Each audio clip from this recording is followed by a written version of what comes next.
इस साल का आज़ादी दिवस EMC हस्पताल अमृतसर विखे देश भगती उत्साह और एकता की भावना नाल शानदार ढंग नाल मनाया गया।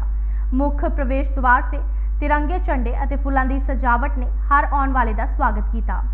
EMC ग्रुप के चेयरमैन पवन अरोड़ा ने राष्ट्रीय झंडा लहराया और डॉक्टर, नर्स, स्टाफ और मौजूद मेहमानों नाल राष्ट्रीय गीत गाया।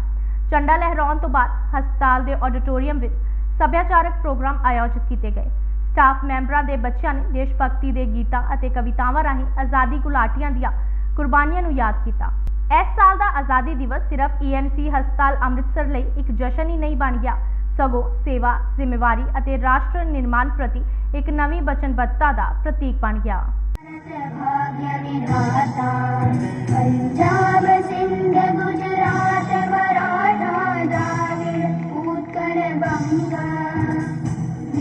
हिमाचल यमुना गंगा उज्ज्वल जलधि तरंगा।